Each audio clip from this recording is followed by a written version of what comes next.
Halo semuanya, kali ini kita bakal kupas tuntas sebuah misi ilmiah yang luar biasa yang tujuannya adalah memecahkan salah satu masalah pangan paling besar di planet kita. Nah, ini dia pertanyaan besarnya. Gimana caranya kita bisa kasih makan semua orang di dunia yang jumlahnya makin banyak, tapi planet kita nggak ikut habis? Taruhannya tinggi banget, dan inilah inti dari apa yang akan kita bahas sekarang. Oke, kita mulai dari angka ini. 72,6%. Sebanyak itulah porsi produksi beras global yang datangnya dari Asia. Jadi jelas ya, Asia dan khususnya beras jadi pusat dari cerita kita hari ini. Jadi, ada 3 masalah besar yang datang barengan. 1. Orang makin banyak. 2. Lahan buat nanam makin sempit. 3. Iklim makin nggak bisa ditebak. Kombinasi ketiganya ini benar-benar menekan pasokan beras kita di seluruh dunia. Terus, apa dorong solusi pertama yang dicoba? Nah, ada yang namanya jalan pintas di dunia pertanian. Yang sayangnya, ternyata punya konsekuensi yang nggak main-main. Para ahli sempat mencoba ide yang kelihatannya jenius banget. Intensitas tanam 400 atau CI 400. Coba bayangin, satu petak sawah yang sama dipanen bukan cuma 2 atau 3 kali, tapi 4 kali dalam setahun. Ini ibaratnya kita nyalain mode turbo buat pertanian. Nah, disinilah kita lihat kalau CI 400 ini kayak pedang bermata dua. Di satu sisi, janjinya manis banget. Panen maksimal, petani dapat untung lebih besar. Tapi, di sisi lain, ada harga mahal yang harus dibayar. Nutrisi tanah terkuras habis, strukturnya rusak.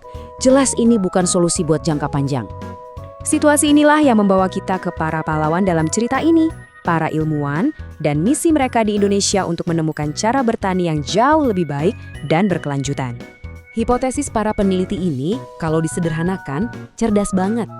Mereka bertanya, gimana kalau kita nggak harus memilih antara panen banyak dan menjaga lingkungan? Gimana kalau kita gabungkan aja kearifan lokal zaman dulu, seperti kompos, dengan ilmu pupuk modern? Oke, yuk kita intip dapur penelitian mereka. Jadi, para ilmuwan ini merancang 5 resep pemupukan yang berbeda. Ada FP1 yang isinya pupuk kimia semua, sampai FP5 yang bahan kimianya dikurangi drastis, tapi komposnya ditambah banyak. Tujuannya, mencari kombinasi yang paling pas. Prosesnya ini detail dan teliti banget loh. Mereka menyiapkan 2 lokasi di Sulawesi Selatan, menanam 7 varietas padi yang cepat panen. Setiap petak sawah dapat salah satu dari 5 resep tadi. Terus, timnya mengukur semuanya, dari kadar klorofil di daun, berat tiap butir gabah, sampai total hasil panennya. Dan sekarang kita sampai di bagian yang paling seru nih, penemuan besar dari semua eksperimen ini. Apa sih resep juaranya? Bagian pertama dari formula kemenangan ini, ternyata less is more. Para peneliti menemukan kita nggak butuh dosis penuh. Cukup 75% pupuk kimia dari dosis standar aja udah cukup. Dan ini dia kunci rahasianya, tambahan 3 ton kompos per hektar. Komponen inilah yang ternyata mengubah segalanya. Kombinasi ini, 75% pupuk kimia plus 3 ton kompos, dikenal dalam studi sebagai paket pupuk 3 atau FP3. Dan hasilnya, dia keluar sebagai juara mutlak. Nah, ini dia buktinya. Lihat deh grafik ini, udah bicara banyak. Perbedaannya jauh banget. Di lokasi Goa, sawah yang cuma pakai kimia, FP1, hasilnya sekitar 4 ton per hektar. Tapi dengan resep pemenang FP3, hasilnya meroket sampai lebih dari 8 ton. Wow, panennya lebih dari 2 kali lipat. Dan ini bukan sekedar kebetulan atau hoki-hokian ya.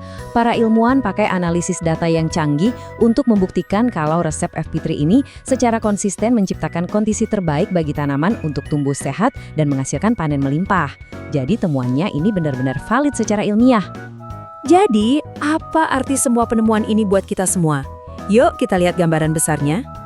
Inilah kenapa penemuan ini penting banget. Manfaatnya itu banyak. Kita bisa mengurangi ketergantungan sama pupuk kimia, tapi di saat yang sama, hasil panen justru meningkat drastis. Dan yang paling penting, kita sekaligus menyembuhkan tanah untuk jangka panjang.